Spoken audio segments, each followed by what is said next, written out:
l'adjectif. L'adjectif complète le nom, il le précise. Il peut être placé devant le nom ou après le nom. Il peut y avoir plusieurs adjectifs pour un même nom ou au contraire aucun.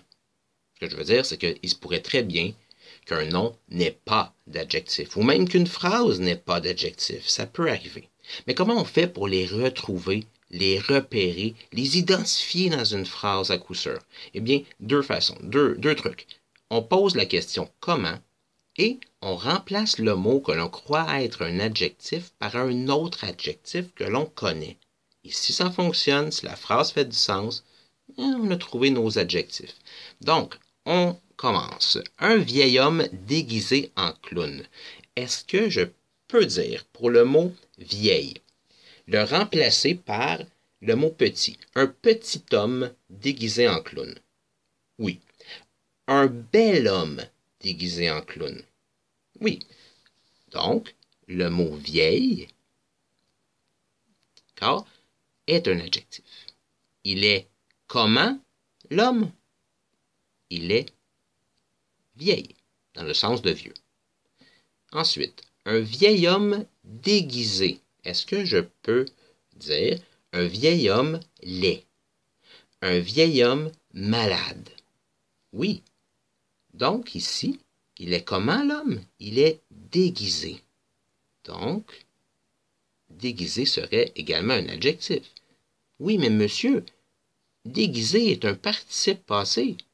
Vous avez raison. Il y a une petite règle ici, je vais la dire très très rapidement, c'est que un participe passé qui est employé sans auxiliaire avoir et sans auxiliaire être, on appelle ça un participe passé employé seul. Devant, il n'y a pas ici de verbe avoir ou être, ce qu'on appelle l'auxiliaire être ou l'auxiliaire avoir. Il est employé donc seul. Eh bien, un participe passé employé seul est considéré comme un adjectif. On appelle ça un adjectif participe. Mais pour l'instant, retenez juste adjectif et on continue. Un vieil homme déguisé. Et on peut remarquer aussi que tout à l'heure, ici, on avait un adjectif qui était placé devant. Et ici, on a un adjectif qui est placé après. C'est ce dont je vous parlais en début de capsule. Parfois, il est placé devant, des fois, il est placé après l'adjectif. Après le nom, bien sûr. Donc, un vieil homme déguisé en clown est entré. Il se pourrait qu'entrer vous cause problème. Et là, vous venez d'en faire un où on avait un accent aigu, et là, vous n'êtes pas certain. Ici aussi, il y en a un accent aigu. Mais regardez devant.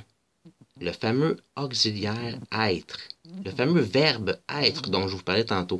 Quand il y a ça devant, là, eh bien, ce n'est pas un adjectif. Ce n'est pas un adjectif. Mais là, beaucoup trop de temps passé sur les participes passés.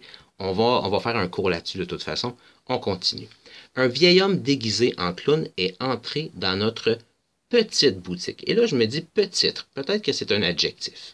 Elle est comment, la boutique? Eh bien, elle est petite. Si je remplace petite par un autre adjectif, dans notre grande boutique, ça fonctionne. Donc, ici, on a également un adjectif. On continue. Dans notre petite boutique, la semaine dernière, elle est comment? Ma semaine, elle est dernière. Est-ce que je peux remplacer dernière par un autre adjectif, disons, la semaine passée? Oui. Donc ici, on a un quatrième adjectif, ce qui complète notre phrase. Vers 7 heures, ce ne sont pas des adjectifs. Même si on essaie de poser la question, on pourrait voir que ça ne fonctionne pas avec le comment et le truc de mettre un autre adjectif. Donc, on avait 4 adjectifs dans cette phrase.